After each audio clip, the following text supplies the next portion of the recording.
I guess mas 32" good backlight pero walang display, may display tapos namamatay agad. Ito yung ginawa ko.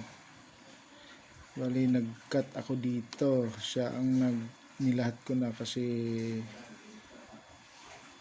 ito ang salarin. Pag konti lang kinat mo, magpo-protect pa rin, no display.